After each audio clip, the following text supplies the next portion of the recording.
All right, good evening, everyone, Good evening. and welcome to our Does anybody have a Akron, sign-in sheet? I'm sorry. and welcome to our Akron Citizens Police Oversight Board for August 14th, 2024. We'll call this meeting to order, and we'll go through with our roll call. Aniskevich? Here. Gippin? Here. Hawkins? Here. Castle? Here. Costa? Present. Richardson? Richards, I'm sorry. here. Jones? Here. Mr. Peoples is on vacation, so he said he promised to bring some sand back, so Boyd is here. Next week, I'd like to make a motion to receive the minutes from last meeting. So move. All in favor? Aye. Any opposed? Next, we'll have the reading of our CPOP values and purpose. The overarching mission of the Akron Citizens Police Oversight Board is to foster conditions and police practices that ensure the safety of all residents of the city of Akron. The CPOB is empowered by a new city charter provision to independently direct the police auditor, whose office reviews investigations into complaints and misconduct involving officers. The board and the auditor also review every standard investigation, whether by the Akron Police Department or outside agencies, into the use of deadly force by an officer. Our values, our decisions and actions are motivated by our love for Akron and our desire for all to feel safe in the community. We value unity in voice and action. We respect each other and those we serve. We seek to build relationships of trust, and we seek to always conduct ourselves with integrity. We listen to understand, learn, and lead. We strive to be inclusive of all stakeholders' voices. We value change at a system level. We hold ourselves accountable for our actions, deeds, and we hold our partners and those we serve to be accountable for their actions and deeds as well. At this time, we will move over to Ms. Aniskevich for any public comment. Yes, I have one here. Let me see if there's any more.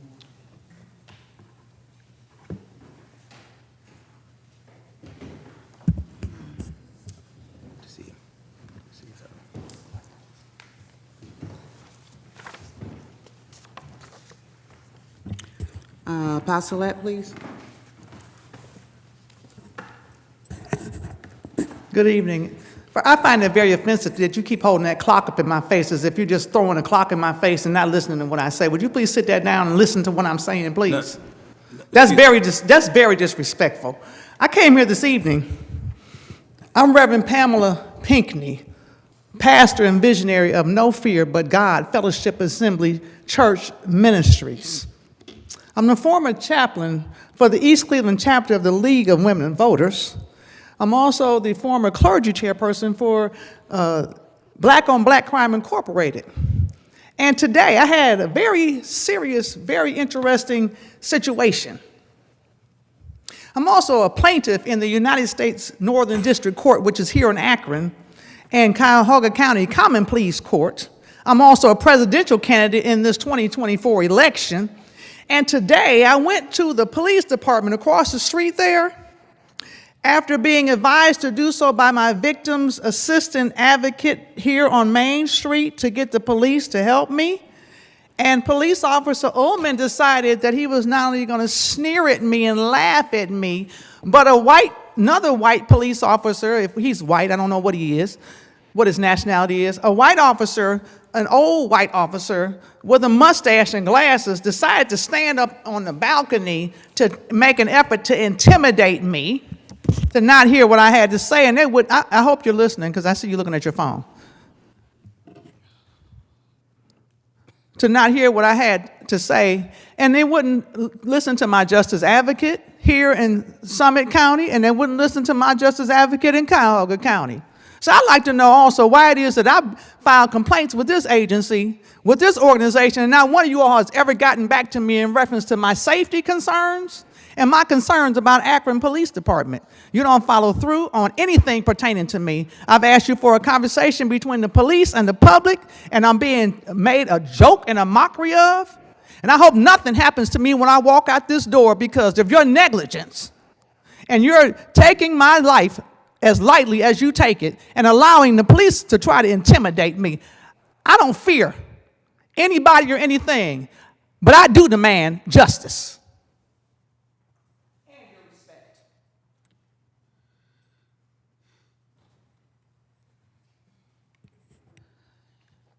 Is there anyone else who did not fill out a form?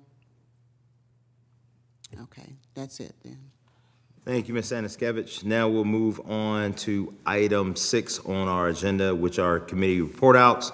And I'll start with Mr. Fennell and our auditor's report. Thank you, Mr. Chairman. Excuse me. I believe I passed out copies to everyone, and if there's someone in the audience that would like another copy, I have, I think, one more left. I won't go through everything, but I do want to go through a couple of highlights, and then I have a couple of use of force review reports to bring before the board. And they're noted in the first block on page 1. So we have to date, I have to date reviewed 31 uses of force, where we have 26 where I concur with the findings, 1 where I do not concur, and 4 that have recommendations. And just as a side note, for those that weren't here at the last meeting, we did, Chairman Kemp and I met with city administration, and we were told that we should be receiving a response from the administration regarding the report that was submitted back in April. We did come to some terms where we would have, upon receipt of reports, we would give a 45-day time period for the administration to respond. And if the administration determined that they could not respond within that 45 days, they would let us know when to expect a response. So we should be receiving a response to that first report by the end of August. And then on page 1, there's 2 reports that were submitted in May and the first part of June that we should receive some response by mid-September. So just want to keep you informed of that. So we've made some progress with our database and case management development. And I submitted, in my report is a request that I'd made to our CPOB members, and it's kind of abridged in the report. But one of the things I learned is that we will need to purchase some new laptops. So I've been looking at our budget, and I've been looking at the laptops that we have purchased for the members of the board. And so my first ask would be that if you are not using or do not plan to use your laptop, if you could return that to us, because it's still on our budget, and we can't get a refund for those laptops, meaning we can't turn them back into IT and have funds come back to our budget. They belong to us, and they won't be replaced for at least a total of 4 years. So we still have about 3 more years to hold on to those. And the replacement or the purchase of a new laptop is $1,600. Now, we're gonna need a laptop for the new deputy auditor that's coming in, and we're gonna need a laptop for a couple of interns that I'm trying to secure, and I'll talk a little more about that in a moment as well. But if you are using your laptop just for your voice, for your email, we can work with IT to have that set up where you can get access to your email through other devices without the laptop. If you need the laptop for CPOB work, by all means, keep the laptop. But if you don't need it, I'd appreciate if you get with me or get with the office so we can get the laptop and power cord back and repurpose those for our other needs. Once I know what we have, if we have any to repurpose, then I will begin the process of filling the need and ordering new laptops. But before that, I want to make sure we're using what we already have. So think about it, let me know offline, and I'll make those arrangements with you. Going back to the database and case management and other IT issues, I've identified a data management system, and I've attached some more information to the report that we're going to work with IT and also having a meeting with the mayor's office and finance to work to get that system purchased so that we can begin to populate it with the data and information that we currently have in well over 350 files now, or 350 uses of force investigations from 2022 through today. So I will keep you abreast on what that progress looks like, but I do have a comparison sheet, and I was working with some colleagues out of Albany, New York, through their Citizens Police Oversight Board, and that's how I came to find a database that I think works well for oversight practitioners. So you can look at that.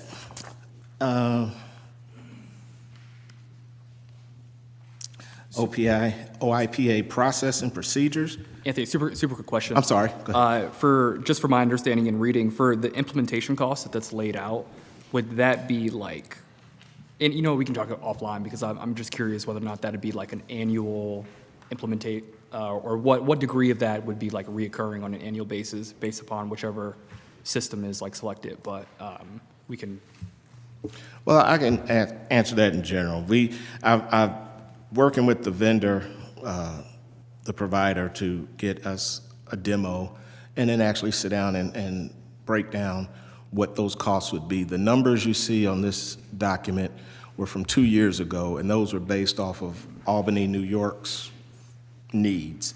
So our needs, the system is very customizable, so it really boils down to the number of users or licenses we would have, and that is an annual cost. I think it's like 1 to 5 is the minimum packet, and it's $1,000 or so.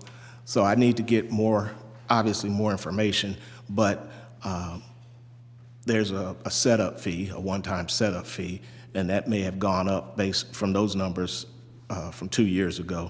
So I need to get the specifics, but in looking at what it does and what our needs are, and also the capability, it'll allow the public to be able to file complaints directly from our website, which they fill out the form when they hit submit. It loads it into our system, sends us a prompt that we've got a new complaint, and then we can process it from there going forward. So it allows a couple of things. One, for us to have a database that we can analyze various pieces of data and look at uses of force and patterns and trends, but it also allows the public to actually fill out a complaint form versus what they have to do now, print out a hard copy, sign it, somehow fax it, or PDF it, or bring it in. So I know it'll be more efficient for us. I think it'll be also beneficial as well. And what I'm hearing there is that the system has built-in features that would take those pieces of data seamlessly as the complaint is being filed, and then we'd have the ability to then store, review, and use that data as opposed to doing kind of informal calculations of Correct. factors. Okay. There'll be no more Excel spreadsheets, access databases, or any of that. And I did link in the report in this report, actually, there's a link to the Albany Community Police Review Board. Now, in the electronic version, the link would work, but obviously here, if you want to actually see what the complaint input portion looks like, it shows you, you know, where, so it's, you just type in the information like any other order form or something, put in your information, and when you hit submit, it goes to their system. It automatically generates a tracking number, and the way they have their system set up, it automatically generates a case number. Now, it'd be a little different here because case numbers are attached to, say, the police report or the incident report, but we can customize it to our needs as to how it tracks it. So if we just have an automatic tracking number, and then we can go in and add the case number later or whatever. So we can fix those things to our purpose and our needs. Mr. Fennell, is that $1,000 per month for, say, the 5 licenses, or is that $1,000 a year? What's the 1,000? That is what I've yet to speak with the vendor. They want to do a demo, obviously, and they need to do a demo, and then we need to have that conversation for the specifics. But I believe, well, I won't assume because I don't know, but I think looking at the numbers that were provided from Albany, I think that is a one-time or annual fee. I think. $1,000? I Okay. think, but I could be wrong because they pointed out at the bottom they had a total of what the cost would be for each one. Mr. Fennell, when they do the demo, would it be possible for the board to watch the demo, or is that a possibility for us to see if we think that is? I mean, work for us? once we set our meeting, it may be, you know, they may be able to come to a meeting. I'll ask them that. Yeah. Okay. Making a quick note here. Also, I had one other question. I may have misheard you, but did you say that you're still looking at use of force investigations from 2 years ago, 2022? Actually, we have the data for those uses of force reviews. I'm going to look at them, but in reality, there's probably nothing that, from a punitive standpoint, if there was something that needed to be done on those, we can't do that. We can't, you know, the department can't go back and do anything about that. I want to capture that data for the historical purposes, more so. We're working now on the most recent, and there's really looking at what's in 2024, but we're going to look at everything. I'm just wondering if they were resolved, if the cases were resolved. That's before my time, so I don't know. So any other questions about these things up to this point? Okay, so this morning, I'm down to OIPA process and procedures. This morning, Shannon and I were trained by APD on Blue Team, which is a component of the internal affairs and supervisory system where the use of force information is loaded into that. The use of force reports are loaded in and routed to the various people that need to review and sign off on those reports. So we now have access to the same system. And the way it'll work is when APD has completed their investigation into the use of force, it will be assigned to me, and then I will get a prompt or an email that will tell me that there's a new report to review, a new case to review. So then on our end, we can go in, review all of the documents, capture the data that we need.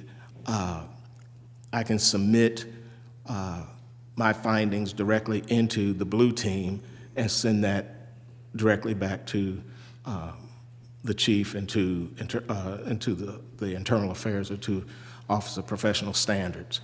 I'll also be able to route it throughout our office. So say if we get 3 or 4 in, then I can assign to the deputy auditor the one there to focus on, and then when they complete it, they'll sign it, send it back to me for an internal review, and then again, it gets routed back out.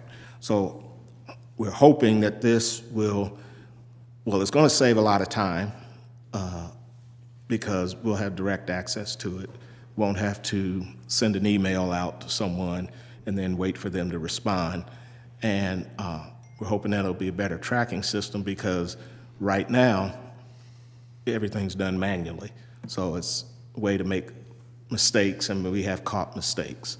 So we're hoping that this will, make our process and procedures much more effective, much more efficient, and we'll be able to get all the information that APD has on each investigation. Talked a little bit about the interns. Having a conversation with Katie last week, Ms. Castle, and she was telling her about our database needs and what we plan to do with the raw information we have, and she recommended that I reach out to Akron Public Schools about getting some high school seniors, incoming seniors, within the criminal justice program. So I'm working with HR right now, and they have a draft of a job description for a criminal justice intern.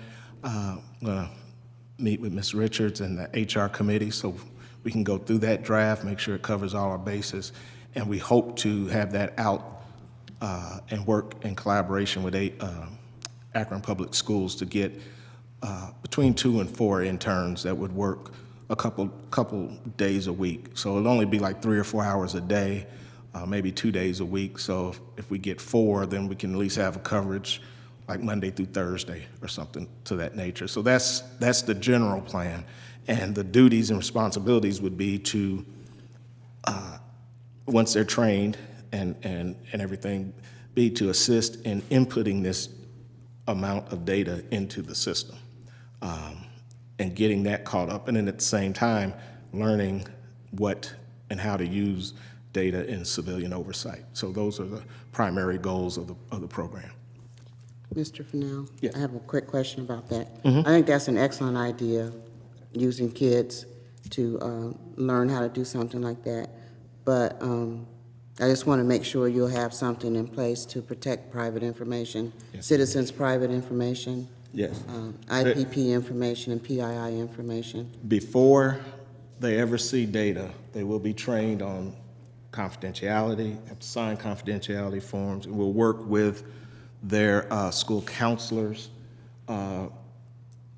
in this process. So they will not just be brought in, but they'll actually go through a process and I plan to work with the counselors and teachers to first identify those students that are mature enough and capable enough to handle such a responsibility, but then we work with them to make sure that they understand the significance of it. These are children, I call them children, these are young people, they're like 17, 18-year-olds that have an interest in the criminal justice system.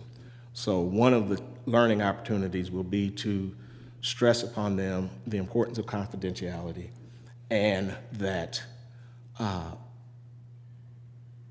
if you get into the criminal justice, work into the criminal justice system, you're going to come into contact with information of all types. And in order to succeed in it, you have to maintain that level of integrity, ethical behavior, and confidentiality.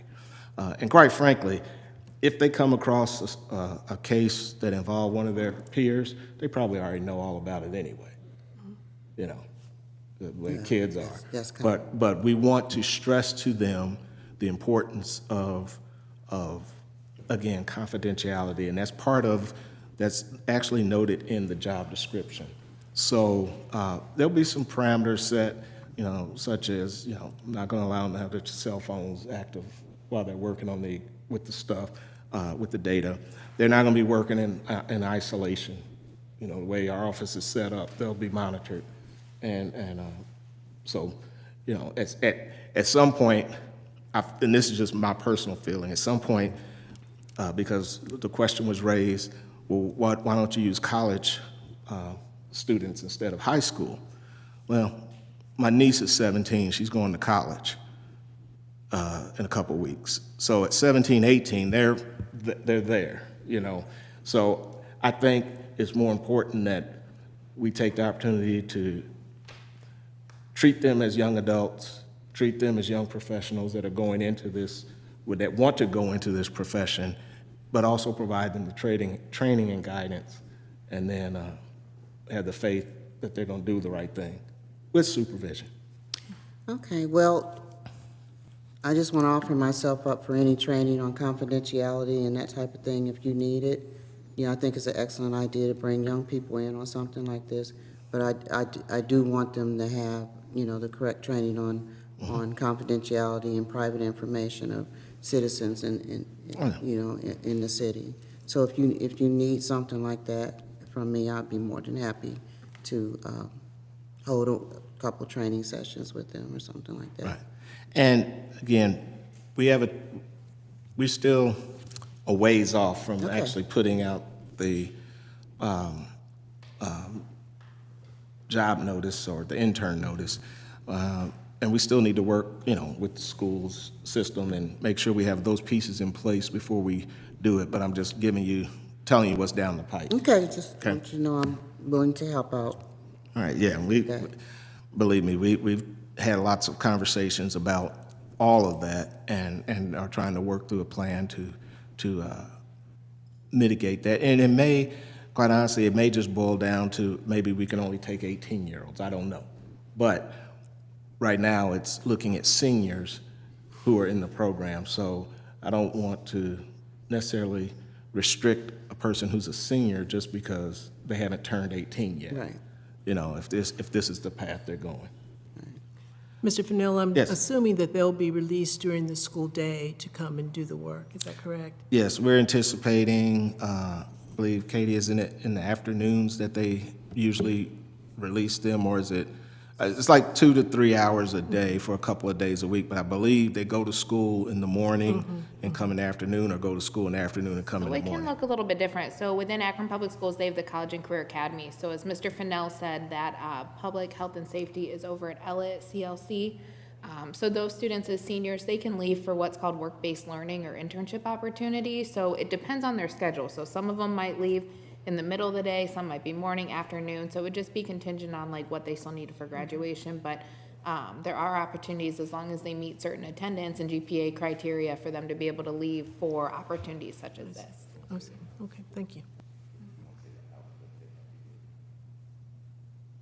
And then just through the conversation, one of the other benefits is that students in the state of Ohio, they can use these hours towards graduation. So we just thought this was a really great opportunity for it to be a practical learning experience, but also support our youth in the community towards graduation as well and get some practical experience. So this is an opportunity to kind of do two things at once, get that experience, help us out, and then also help get some of those kiddos closer to graduation as well. I love the idea, and I love the vision for it as well too. I think as you two articulated, the collaboration with APS is it's like a phenomenal idea to a way of permeating what we're doing here throughout some of our youth spaces. I would just, encourage to the extent possible that we maybe rethink the idea, or maybe even bringing on maybe just 1 or 2 college students in the addition to. Again, I think the strength of the city is like all the collaborations that we have, and creating some awareness with some of our political science department, criminal justice department over the University of Akron could be a really awesome way of building that bridge there too, but also then bringing in some folks who may already have some of the research skills that you could, as you mentioned, our students are far more equipped sometimes than we realize, and so there may be some low-hanging fruit that we could pass on to college students, and then that also builds in kind of the sense of mentorship within the program. I was an intern here at the mayor's office when I was a freshman at the University of Akron, and it was completely a game changer. So, but I love it. Excited. Well, Mr. Costa, I want to kind of got ahead of me there. That's the second phase of the internship process, because once the data is in, I'm looking towards getting college students that will work with analyzing the data in various degrees. We want to play with it. We want to see what it tells us.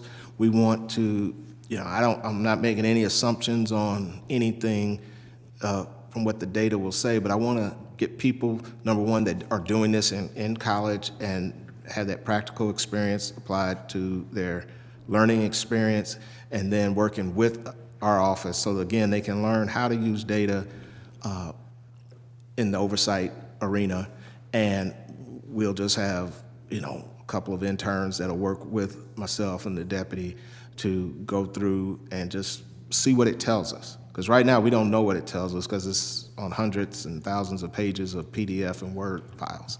So we want to get it in a format, and then, you know, I'll turn them loose to play with it and tell me what it says, and I'll look at it, and we'll build reports and strategies from there. I love the strategic approach. Okay.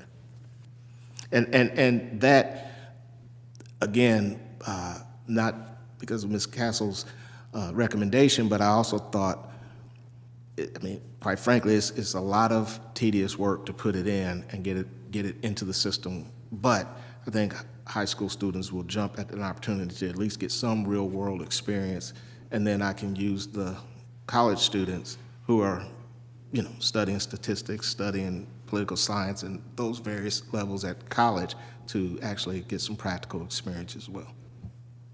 Okay. Do you Yes, have ma'am. any idea, or is it even feasible that our new software system would talk to Blue Team? No. Okay. We talked about that today. We talked about that today, and within our price point, we can't afford that kind of software and technology that would read those documents. Unless, of course, we can convince the city council to give us a couple $1 million. Yeah. Okay, so again, I want to speed this up. I'm sorry, taking a little bit of time. I think that's about it. That, like I said, you can read the report, highlights a couple trainings that we've taken, and a couple of webinars that once our deputy auditor is on board, I still, since we've taken those, I have the access to the webinars, and she will also go through those trainings. So we're building out a training program specifically for her, but also for the office as well. So When does she start? she starts August 26th, I'm sorry. I wanted to say next Monday, but it's Monday after, August 26th.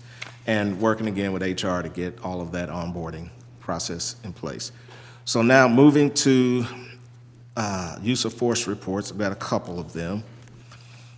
And the first report is from an incident that happened back in 2023.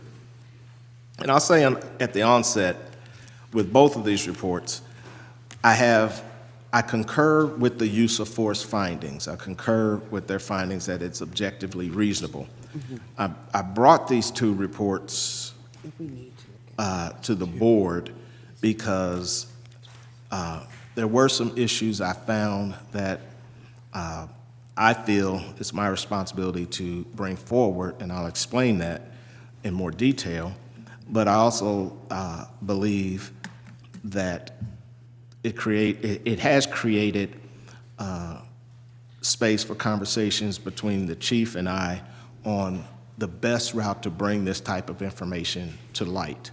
Okay, and there's information that I've observed or recommendations that I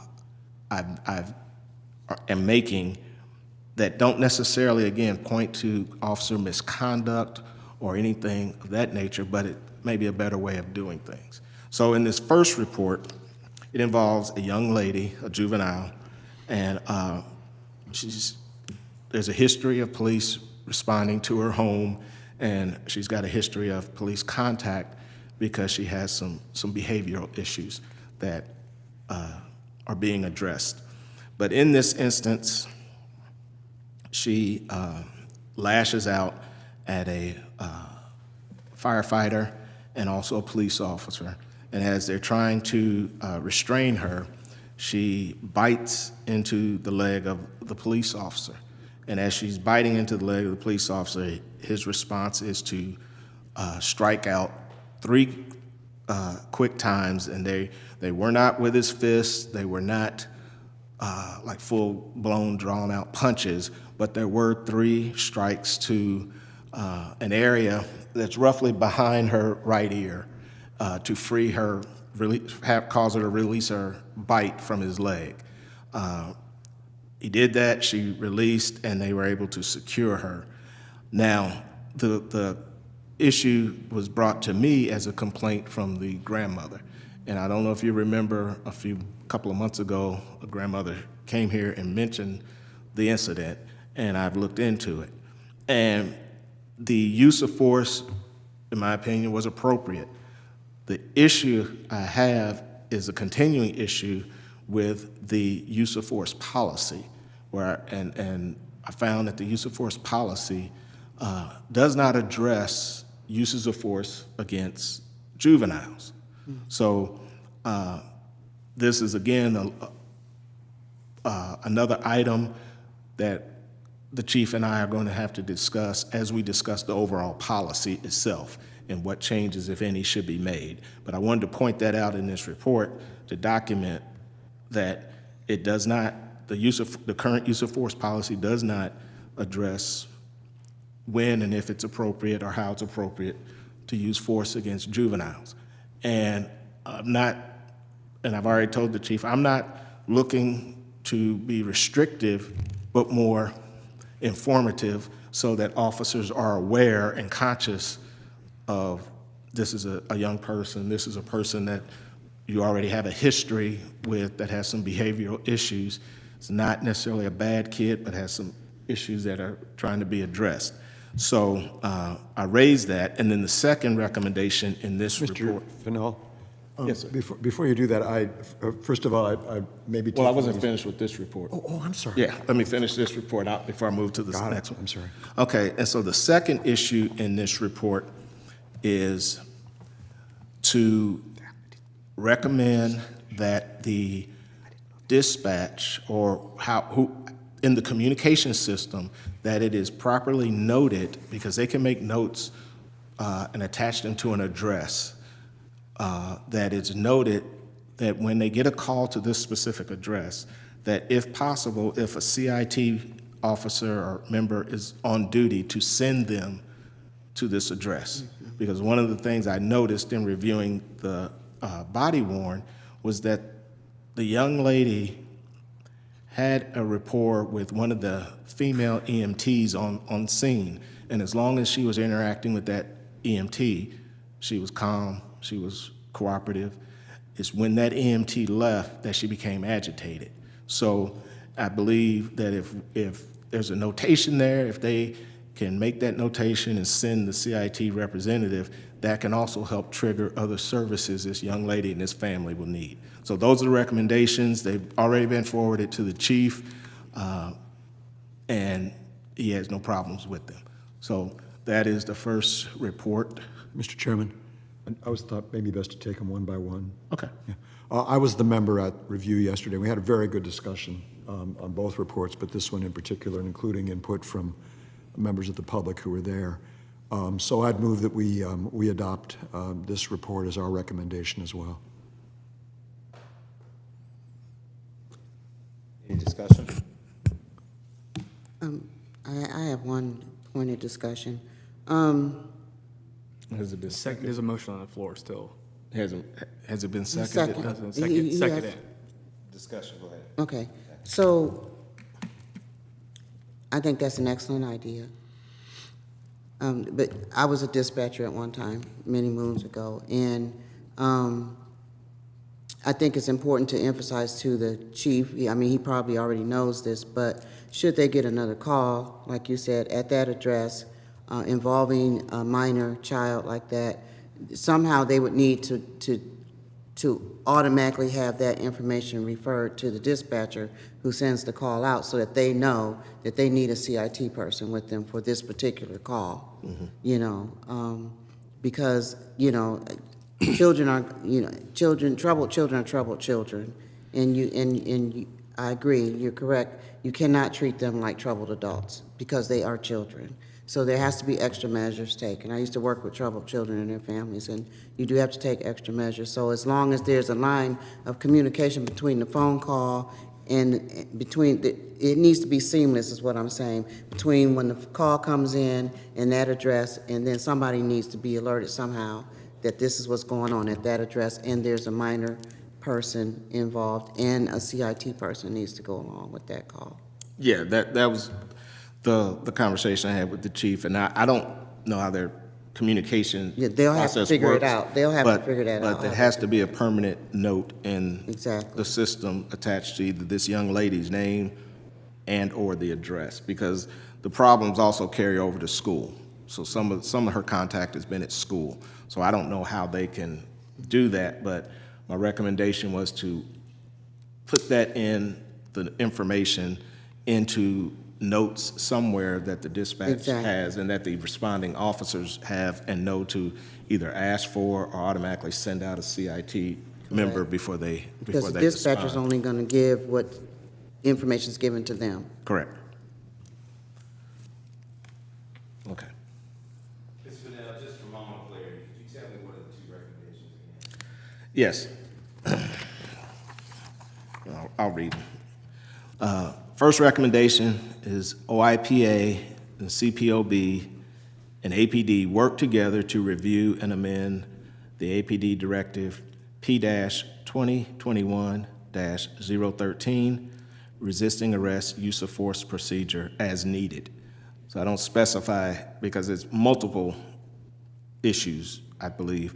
So this is just one other piece to that recommendation. And then the second recommendation is to have dispatch add a note to the location of this incident to send a member of the Crisis Intervention Team, CIT, to assist when one is available. Any further discussion? Ready to vote? All right, we'll roll call vote. Anskevich? Yes. Gippin? Yes. Hawkins? Yes. Castle? Yes. Costa? Yes. Richards? Yes. Jones? Yes. Boyd, yes. The resolution passes. Okay, I'll move that forward.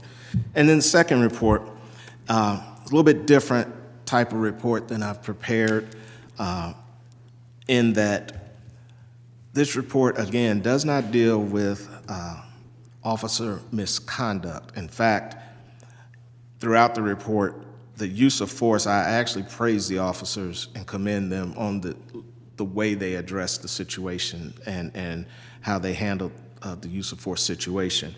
But I identified what I believe to be a serious officer safety issue / mistake that occurred throughout the incident. So for that reason, any report that I prepare on this, I have redacted all of the officers' names that were involved in the incident, because my purpose for preparing this report and my purpose for raising this issue is not to embarrass those officers. My purpose is to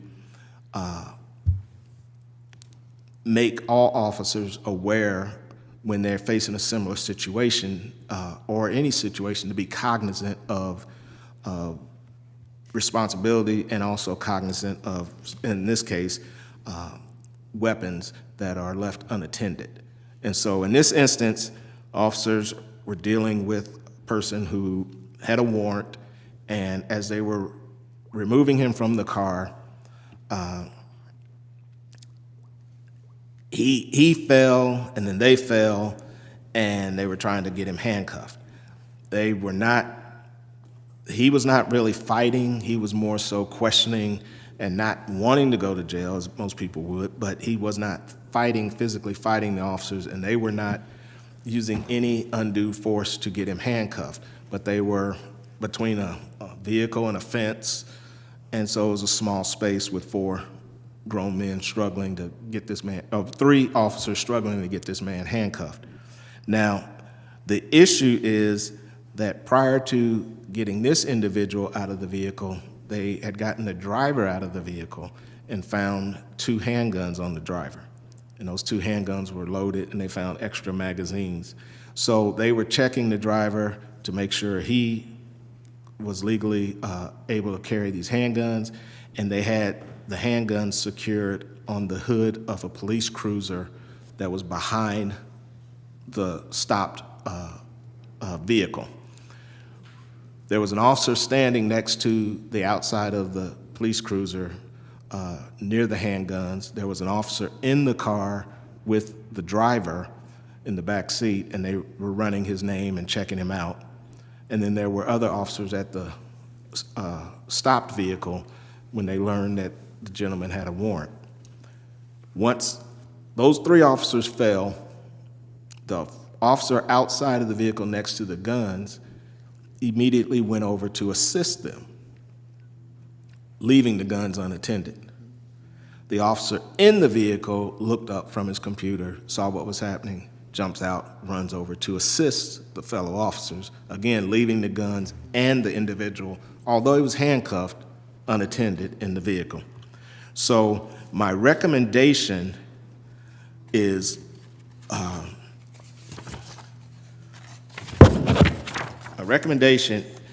that an APD supervisor review the body-worn camera footage with the 2 officers primarily that were at the vehicle that left the guns to discuss the officer's safety concerns and to use it as a reminder to not leave weapons, whether their own or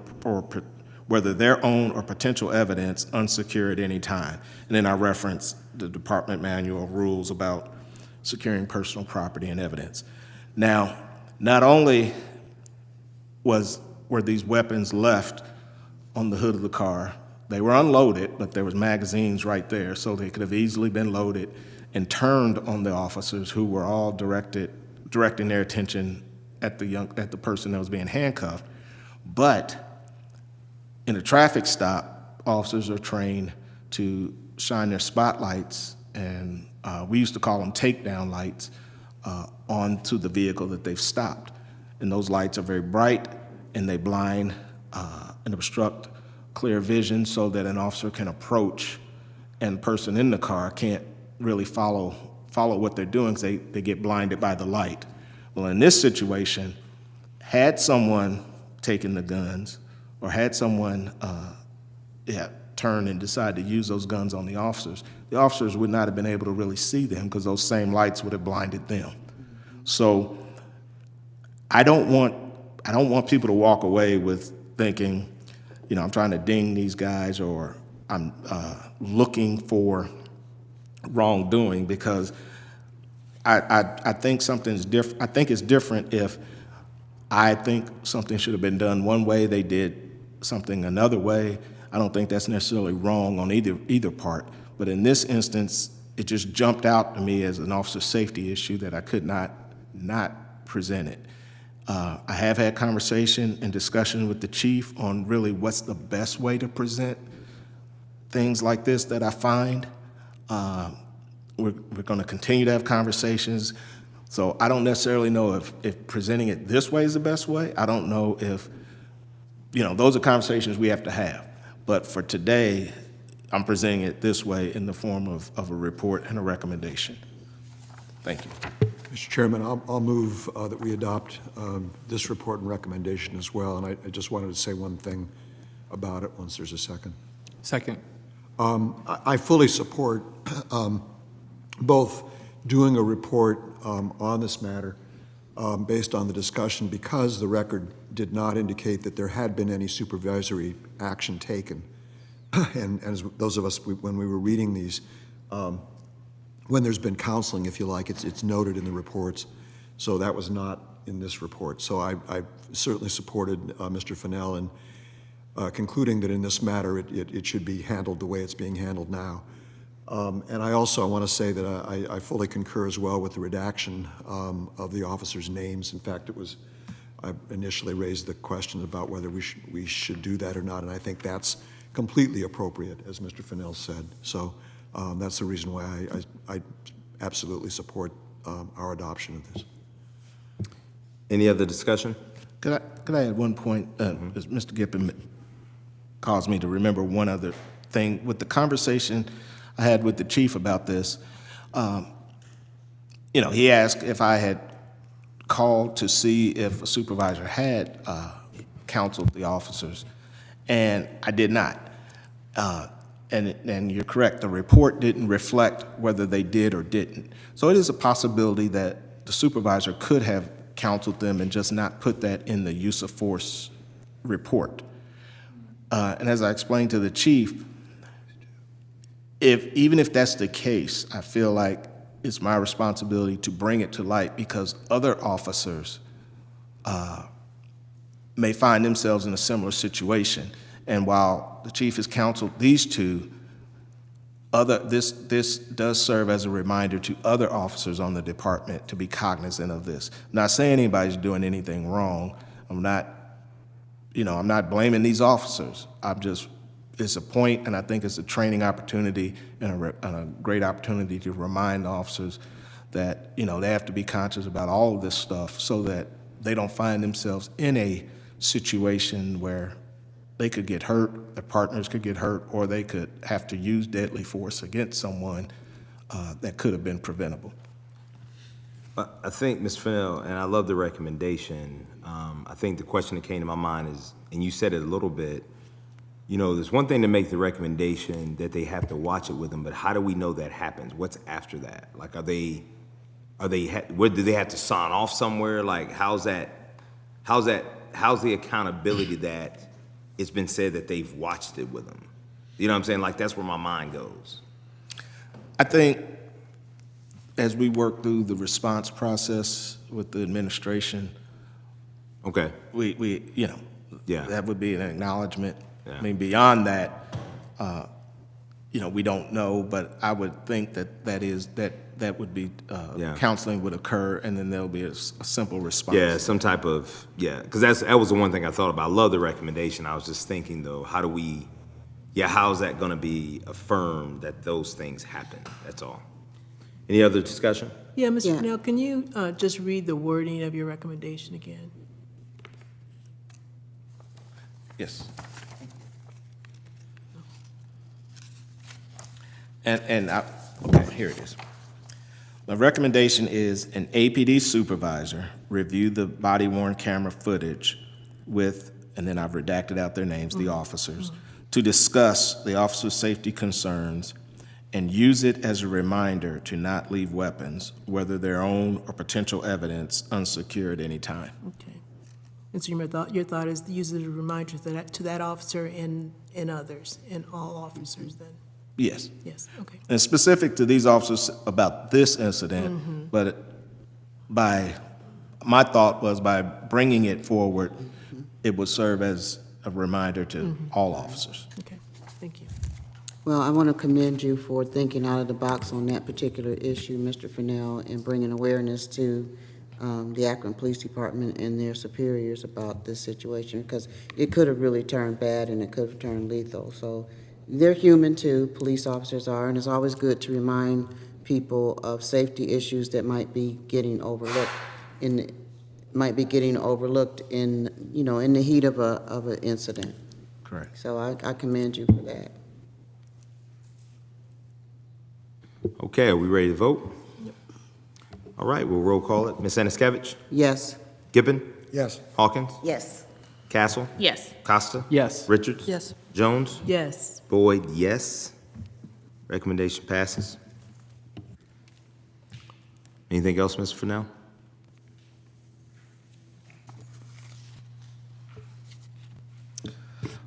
Oh, lastly, I had an ambitious schedule for National Night Out. I made 4 of the 8, partly because of the storm, but it was a great opportunity to get out into the community. Met a lot of nice people and had some fun. And there's some father somewhere that's mad, I was sure, at the end of the night because his young daughter was eyeing this cotton candy and she couldn't win it. And so I won a box of cotton candy and I put it down in her in her bag for her. But it was fun. Mr. Chairman, Yes. I want to make a comment. I hope this will be taken as a useful comment by the department. It's well meant. Yes. But I went to my night out in Ward 8 and was there for about 2 hours. I mean, from 6 to 8, and it was a good event. But one thing that I observed and that I think I ought to note, is that there were three high-ranking officers of the department, not including Captain Miller, I need to say, who were there, and for virtually the entire 2 hours, they were simply in a cluster in the center of the space and did not do anything to interact with the people who were there, and most would not go up to three high-ranking police officers. The Firestone football coach was there, and we talked, and I actually took him over, and he had some of his players there, as I know you had intended to do. But I think it's worth mentioning that hopefully in the future, particularly department leadership, would, at the nights out and similar events, would initiate interaction with the public. Their public is not going to interact with them. There were a few officers who were in that district who came through, and they interacted, and a community engagement officer came for a while. He interacted, but not these three high-law guys. And I just thought I ought to mention it. Thank you, Mr. Gippen. Appreciate that. Ms. Fennell, anything else? No, I'm done. Thank you. That concludes my report. Okay, Ms. Fennell, you will also get my laptop, so you know. Thank you. Absolutely, absolutely. Next, we'll go over to Mr. Gippen. We'll go to Mr. Gippen in governance. Thank you, Mr. Chairman. We have one pending item of business, which was the recommendations on the collective bargaining act, or collective bargaining agreement negotiations. That was put on the table at the last meeting, and I'd move that it be removed from the table for consideration. Can I get a second? Second. All righty. I think that needs a vote. Any discussion? I'm sorry, I missed that. What did you say? I'm moving to take the item I had 2 weeks or 3 weeks ago about recommendations for the collective bargaining agreement negotiations, to take it from the table for consideration tonight. Okay. Do you need anything reviewed? No, Ms. Jones or I Ms. reviewed it Anaskevich? all. I reviewed it all, thank you. You're taking it off the table? Bringing it before for consideration. For- That's the terminology's on the table, off the table, so off the table. So it's just now time to discuss it, is that what we're saying? To be discussed, and Yes. I would hope acted upon, but at least discussed, yeah. Oh, okay. I thought you were taking it off the table completely. No. Okay. Bringing it for consideration. Any further discussion? I think a lot of thoughtful intent went into crafting these I recommendations. think that motion needs to take it, we never voted on the, could we have a vote on my motion to take it from the table? All right, we'll roll call vote it. Anaskevich? Yes. Gippen? Yes. Hawkins? Yes. Castle? Yes. Costa? Yes. Richards? Yep. Jones? Yes. Boyd, yes. Mr. Chairman, if I might, and Mr. Costa, if you, just a little bit of background of what's happened in the last 2-3 weeks. We received some supporting information, extensive supporting information about the recommendation. That did not include any suggestions for changes, and nor were those received at any other time. In one conversation that some of us had, there was one wording suggestion that was made concerning the item on the chief's discretion on patrol assignment, and I took a further look at the CBA with that suggestion, and I concluded, actually, I think we had it right the first time, that the suggestion was not, it would have broadened it too much. So we discussed it again in governance last night, and there were no suggestions for changes. With that background, I hope we'd adopt it. And Mr. Costa, thank you for indulging me.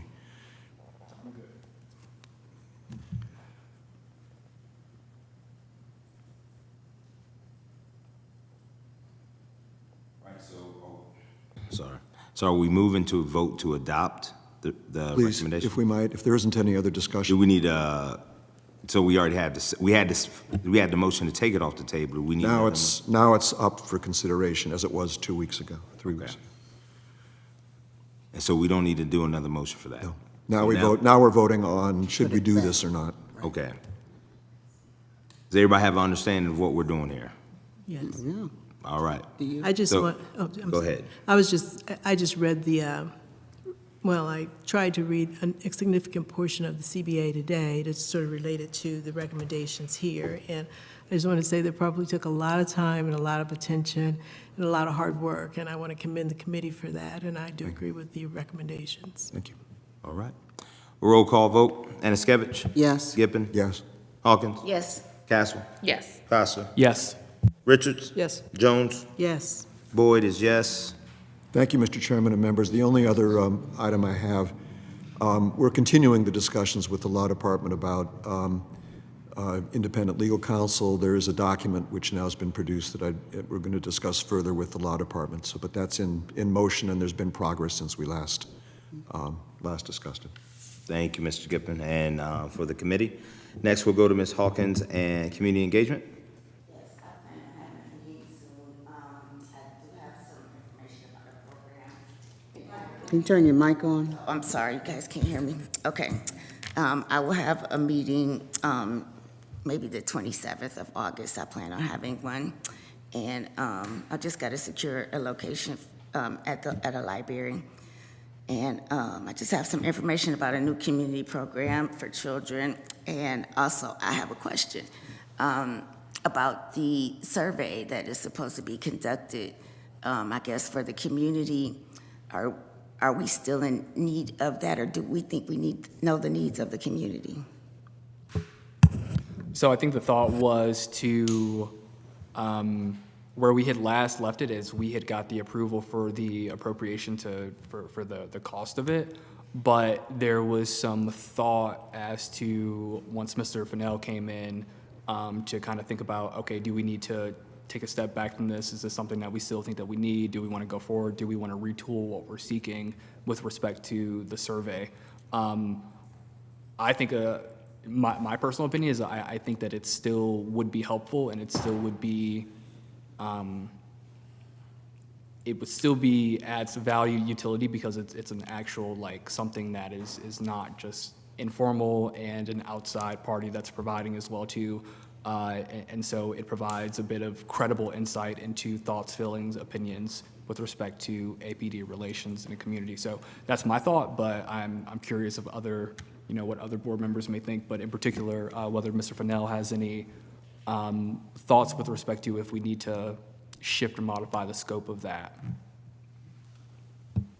Not to put you on the spot either, because it's been a little bit of time. Right now, I mean, surveys are great, but I don't know if we would do a survey, get the input,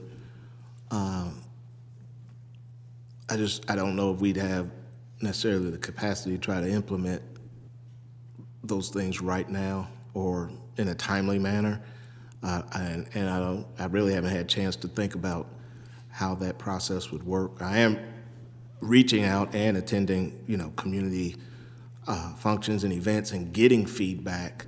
But, with a survey, there'd have to be the creation, distribution, receipt, and then analyze the response, and then develop a plan to address those responses. So I just don't know right now if, from a staffing perspective, if we're able to do that with the other things we're trying to do related directly to use of force. So I guess we'd have to have some more conversation on what that would look like if we were to get the survey, and then what we would do with the information we receive. So just point of clarity, the actual facilitation of gathering the data, collecting it, it would be out of us. We wouldn't be doing that. But you're right with respect to analyzing and implementing the actual responses. And so I guess what my recommendation or my thought is, it may make sense maybe to kick it back down to the upcoming meeting to have just an updated and a refreshed conversation about, is this something that we should be doing? What does the scope of that look like? Do we have the capacity? And if not now, then when?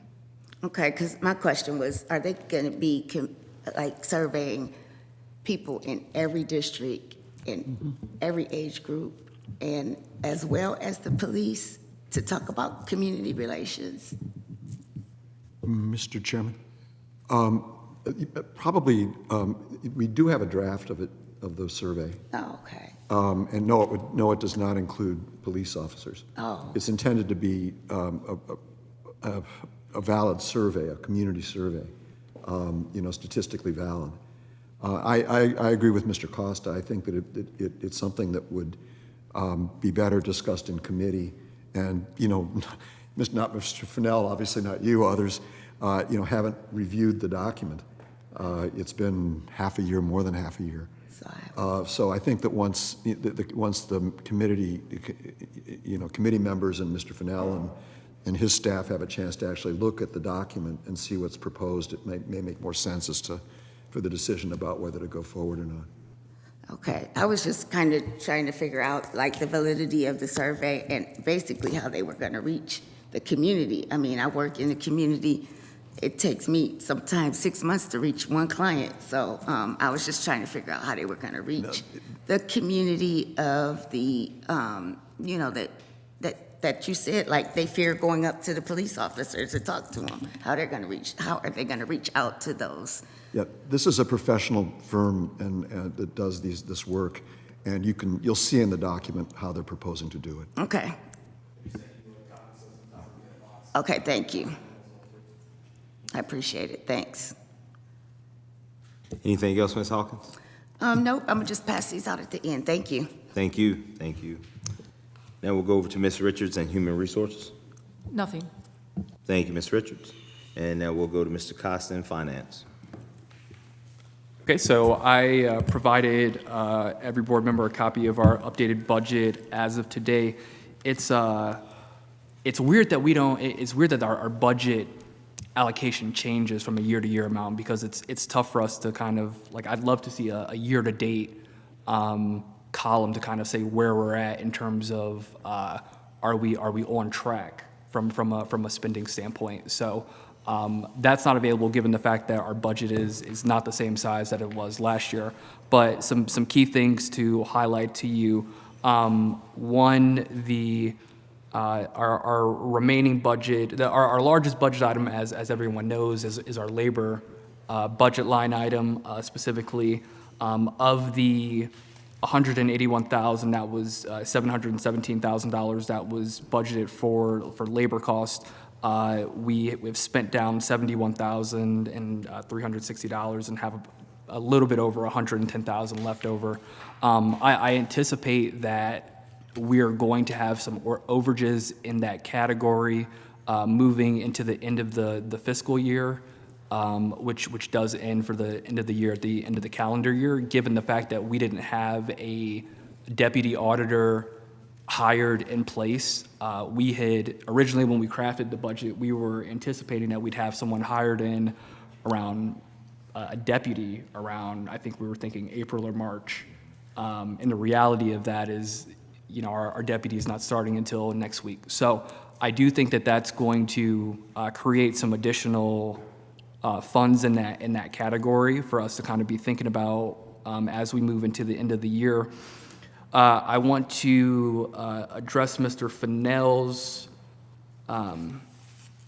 question earlier about computers. So we actually do have a line item that had some computer accessory funds allocated there too. So we do have the funds to purchase the computer for the auditor, deputy auditor, and we've also got some other line items that we have not touched yet, specifically property rentals and some of our. So there is some flexibility. What I want to, I guess, kick back as an alternative is, at the end of this year, we're going to have, or at some point within the next year, we're going to have board members who may be rotating off. And so while we may have some board members now who may not necessarily want a computer, I think it may be wise for us to have a stock of computers moving forward, just in case we do have others who may want one. In addition to, so at no point we have to scramble and say, okay, we need to get more computers or whatnot.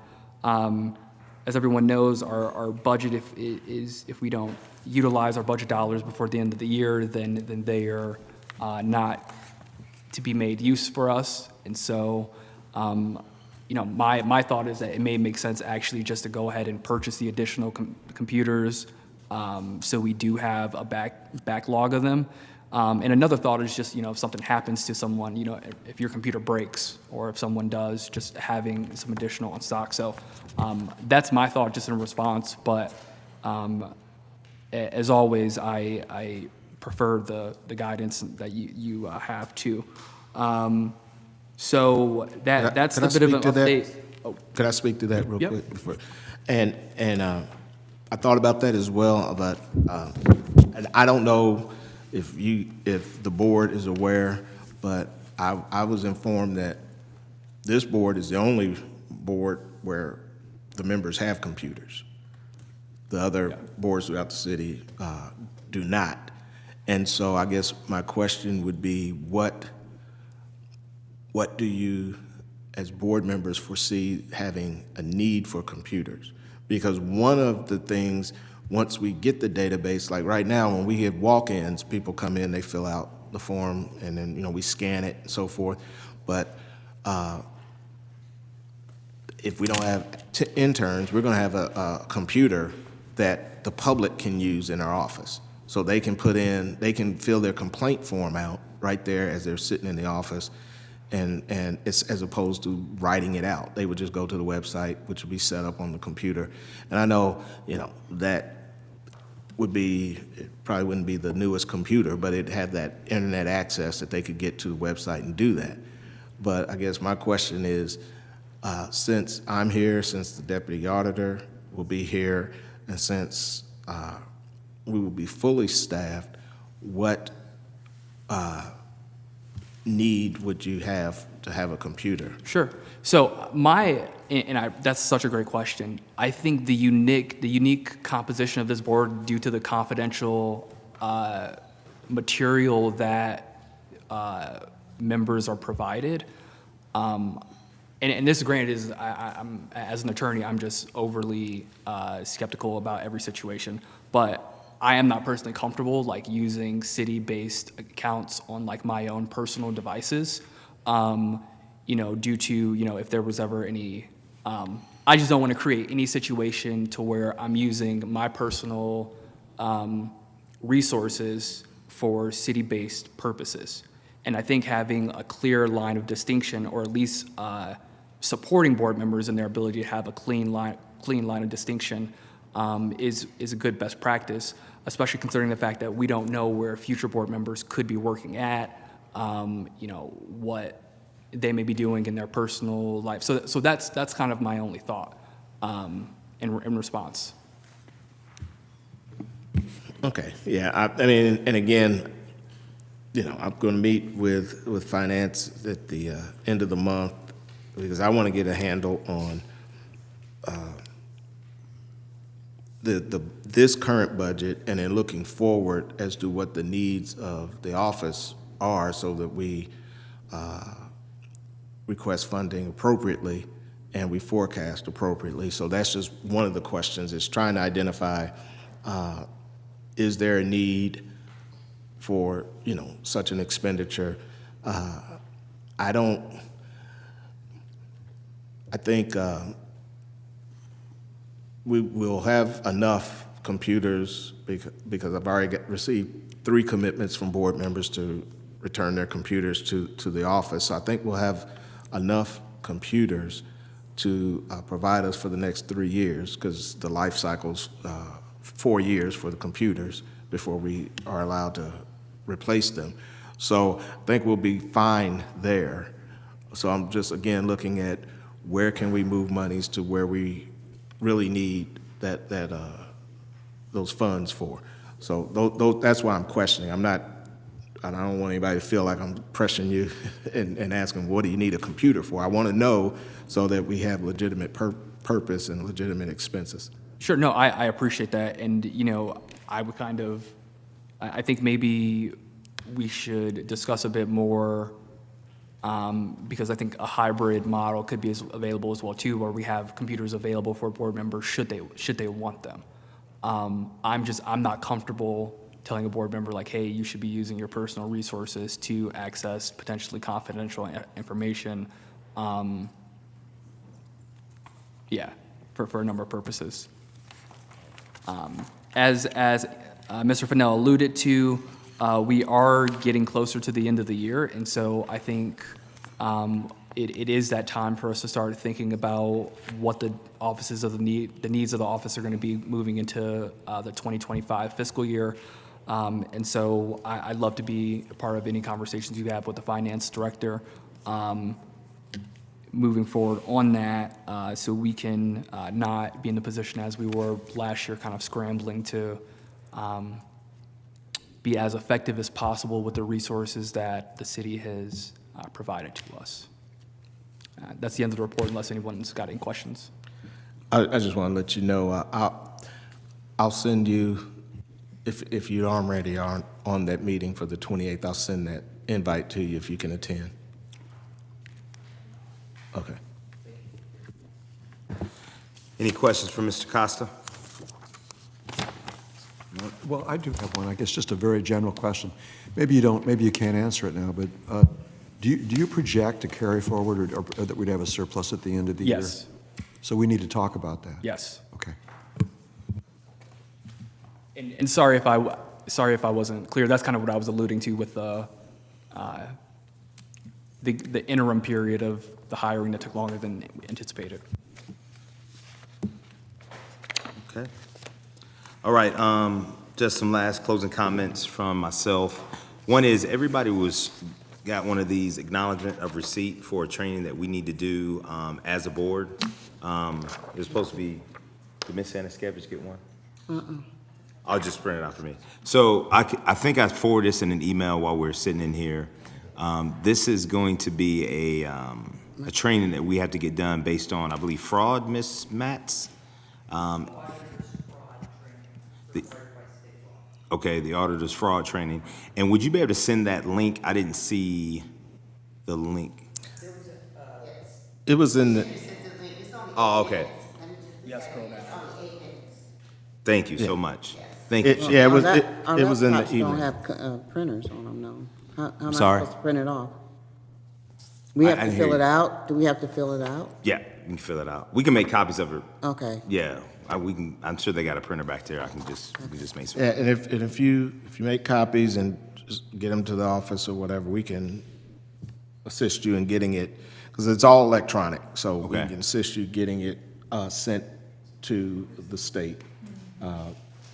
Because as you log in, the whole test takes 8 minutes, or it's a video. It takes 8 minutes.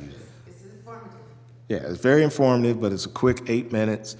Once you complete it electronically, it fills out a certificate, but you also have to acknowledge that you've done that with the written form. Well, he has my computer back there, so, So what's the deadline again on that? August 23rd. Thank you. a couple days. Oh man. Would I be able to come to the office and do mine? Let me put. Yes. Okay, yeah. I might You just- can come to the office and even let you sit at my desk. What's the address of the office over there? 172 South Broadway, and then we're in room. What? Oh, and we're on the second floor. What's it? 201. 207. You don't know where you work. No, I'm I just know. kidding.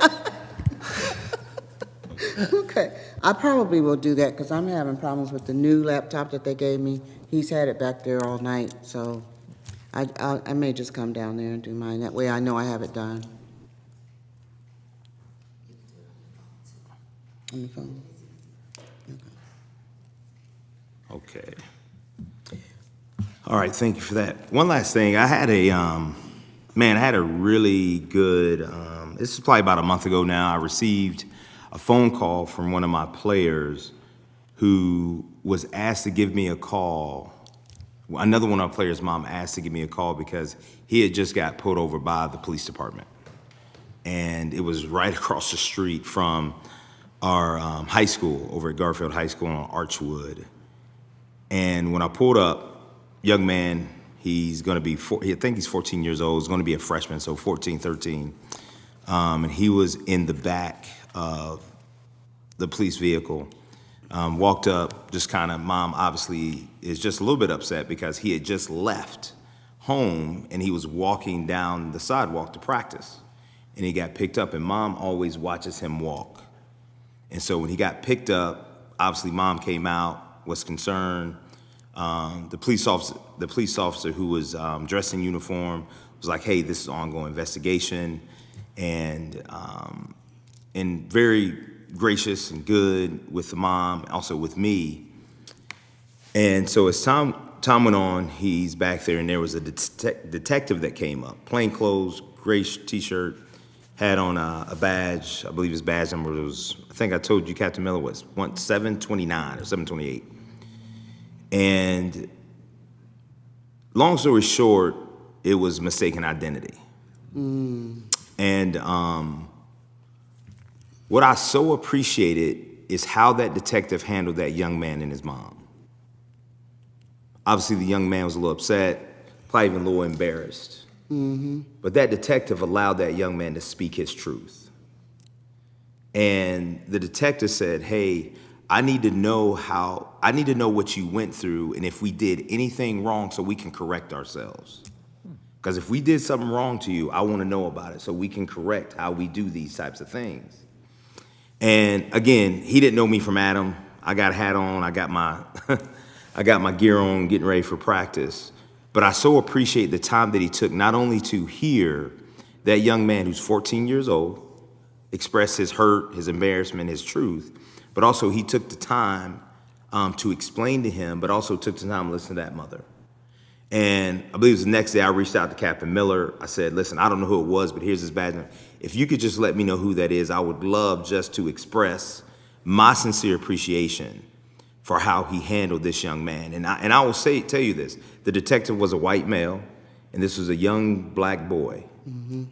And I think the compassion and the sincerity in which that detective handled him out in the times that we're living in, everybody, I just thought was so great to see that and to be there to witness that. And so I expressed my sincere appreciation that it be forwarded through Captain Miller. I also reached out to Chief Harding because, you know, it's almost like being a teacher. You know this, Ms. Castle. You know, we can always call a parent when something goes wrong with our young person, with our child. But I wanted to make sure that I expressed, just being the chair of this board, that how we appreciated how that happened and how that interaction took place. And so I just wanted to share that with everybody here. Wanted to make sure I said it at this board meeting because I think this is what we have to be able to present, is the balance of communication of when we do see good things happening from our police department, let's acknowledge it. And so I just wanted to share that with everybody. And I always want to express my sincere gratitude for everybody around this horseshoe on our board. You do an extremely great job and a great service to the entire community, and just know that you are very, very appreciated. Ms. Mr. Sanchez. Chair, yeah, in that vein, I want to express something too. I was kind of a little bit disturbed and a little bit moved by our Apostolettes being so upset about the clock today. And it made me think that maybe we can do that a little differently, because she may not have been the only one over time who's been upset about that, but other people just may not have said anything. It does seem a little dismissive of what they're saying. It more like you're more worried about the time that they're speaking rather than what they're speaking. So maybe in the future I think we have to stick to the 3 minutes, but maybe just have it down, and then you're watching it, and then if you're getting close, you can just raise a finger or something. Once they pause and whatever it is they want to say, you can just raise a finger and say, you know, excuse me, your time is up, or your time will be up in a minute. I just think that, you know, the fact that she was so upset kind of, you know, made me think maybe we should do that a little differently. Thank you, Ms. Anaskevich. Does anybody else have any other further comments before we make a motion to adjourn? 2 weeks from now. That'll be 28th? 28th. I mean, is that something we have to vote on? 28th. No, the chair's Yeah. discretion. 28th. Quick math. Thank you, Ms. Hawkins. I appreciate that. Quick math, quick math. Thought we were just doing one this month and then going back to the regular schedule in Oh, is that September. it? We were just doing, it is right. We did say that last time. So we'll be actually meeting, it'll be September the 4th. So we're doing once a month now? No. What we said was at our last meeting, we were gonna do this one and then we were gonna be done for remainder of this month, then get back on schedule again. Okay. So it'd be September the 4th. Thank you, Ms. Richards. You just could have said that, Ms. Richards. But I appreciate you bringing it up. Also just want to thank Ms. Fennell, your department, and also Shannon, thanks you all so much for your work and what you're doing. So I'd like to make a motion to adjourn. Second. All in favor signify by saying aye. Aye. Any opposed?